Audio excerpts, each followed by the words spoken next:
So I trade in the currency of joy.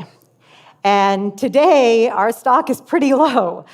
When you bring up a conversation about joy in this world with all of its messiness and its hardship, people don't want to hear it. Think about it. We have terrorist attacks, we have police brutality, we have Brexit, the Syrian refugee crisis, climate change is endangering our entire planet. And when you say, hey, let's have a conversation about joy in that kind of a setting, people look at you like you're some kind of doe-eyed utopian hippie. And don't get me wrong, I love flower crowns like the next person, but I'm not a hippie. I am the CEO of Soul Pancake, which is a media company that is a little different from other media companies. We create daily original video content that is inspiring, uplifting. Sometimes it's super deep, sometimes it's touching and emotional, but almost every single time it is about joy. And what we've learned in creating this content, and what I've learned, is that joy is actually one of the most powerful and one of the most overlooked forces on the planet for creating change. Joy, literally, when it infects minds and hearts, can bring about so much change. It can change people, it can change purpose, it can change minds, and it has changed me. I am proof of it. So a little bit about me. I am a journalist by training. I studied journalism. And when I was in grad school studying journalism, I wrote a thesis. And I wrote this thesis about the need for media to cover spiritual and philosophical topics in a way that would make them cool and relevant. I thought there had to be a way to talk about deeper topics without it feeling like you're at a yoga retreat and you need images of sunsets and birds flying. I was like, no. We can make these topics more cool and relevant.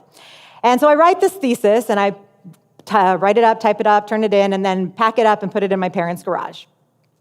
7 years later, I am living in Washington, D.C., working as a journalist, and I hear on NPR this actor, Rainn Wilson from The Office, and he's talking about this company he's going to start, this website called Soul Pancake, and it's going to make spiritual and philosophical topics cool again. And I thought, oh my God, Rainn Wilson stole my idea. And I was so angry. I was really upset. I was like, what? That's not okay. Now, at the time, I don't know that anyone would necessarily describe me as a joyful person. I think my family and my friends would probably describe me more as an Eeyore than a Tigger. I also, at the time, was going through a breakup.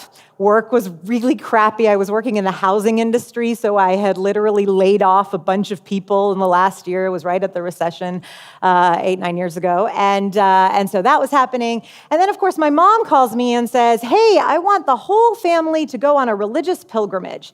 And I'm a Baha'i, and a lot of our holy places are in Haifa, Israel. And so she wanted our whole family to get together and go to Israel and do this religious pilgrimage. And here I was. Rainn had just stolen my idea. I was in a breakup. I was laying off people at work. And I was like, I don't want to go do this. And I was just decidedly against it. But of course, Mom was saying, you have to come. So I went. And I remember sitting in these temples in Israel. I went to Israel with Rainn's interview still ringing in my ears. And I went there, and my parents and my siblings were dutifully praying and worshiping and meditating in these Baha'i temples. And I was brooding in the corner. I was very unhappy. I was upset. I was frustrated. And an interesting thing happened. Over the course of that time, my brooding turned into resolve, and my unhappiness turned into determination. And I left Israel, and I said to myself, I am going to find a way to be part of Soul Pancake. I was determined. I decided Soul Pancake was my professional soulmate, and I was going to become a part of it. So I reached out to everyone I knew who was still in LA, and somebody put me in touch with the Soul Pancake team. And I reached out, and I said, I really want to help. I am a journalist. I make content. That's what I do. And they said, awesome. We've got this technology, bells and whistles. We're going to launch soon. We don't really have our content figured out. And I was like, perfect. 3 weeks later, we launched Soul Pancake, and that was 8 years ago.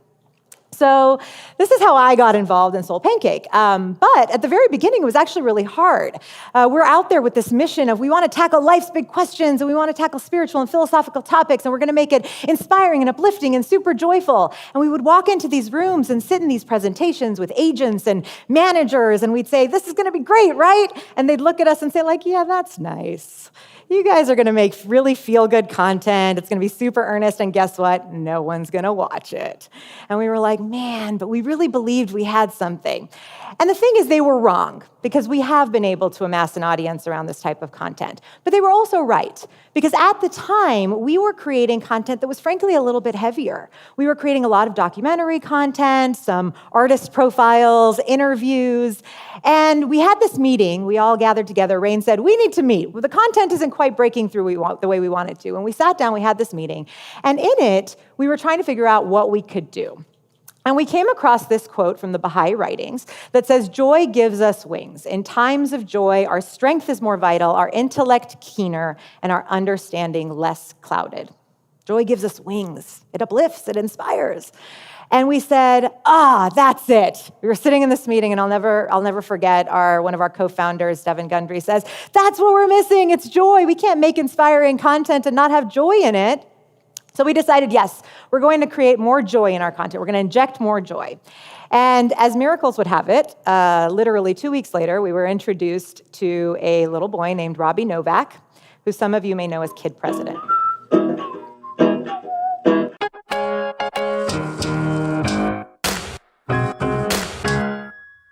We're changing the world, y'all! I don't know it all, but I know a few things. It's time to be more awesome. I can't Beyonce! It was magical.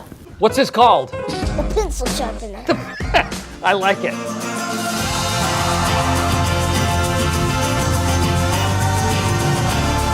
Treat everybody like it's their birthday. This is nice, people. You got air coming through your nose. You got heartbeat. That means it's time to do something. Am I getting everybody? Am I getting everybody? Let's change the future. Create something that will make the world awesome. Thank you. So what a lot of people don't know about Kid President is that actually this is the story of two brothers. Robbie, who plays Kid President, and his older brother-in-law, Brad Montague. Now, Robbie was actually born with a brittle bone condition called osteogenesis imperfecta. He has broken more than 80 bones since he was a baby. But that little boy that you see in the videos is exactly how he is in real life. He does not know how to sit still. He does not know how to not smile and not want to dance at the drop of a beat. That is just how he is. And Brad saw this little boy who had so many challenges, and he thought, God, there's nothing in my life that should prevent me from feeling this kind of joy if he can do it. And he wanted to bottle that in the content.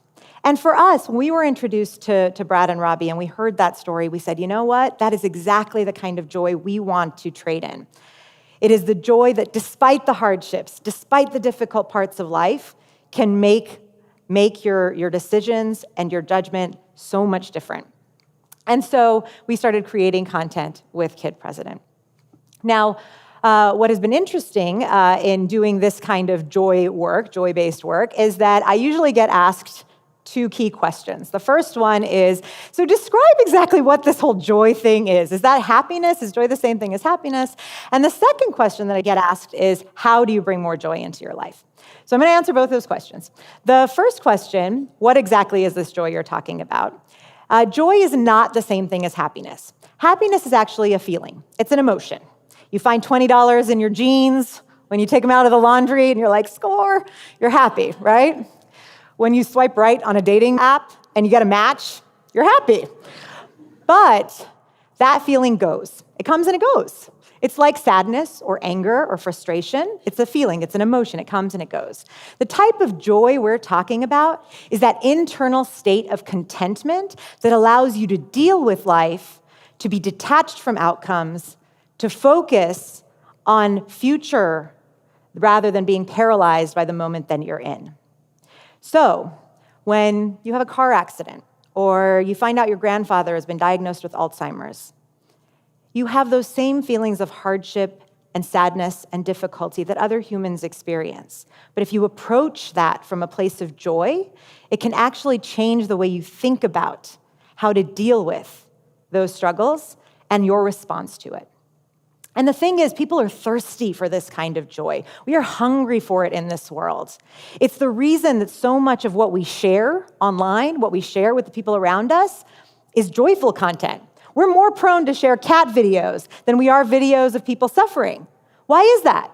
It is because we are all influencers in our own right. Whether you have 50 friends, you have 500 friends, or 5 million friends, you have a sphere of influence. And who doesn't want to be the person who brings a smile or a feeling of positivity to those around you? We all want to be the person who brings joy to the people around us. And so that feeling we're so thirsty for it. Which brings me to the second question, how? How do you bring more joy into your life? How do you embrace that? So a lot of social scientists and positive psychologists will tell you that one of the key ways to bring more joy into your life is to embrace certain principles: gratitude, compassion, service. There was a study done out of the University of Chicago.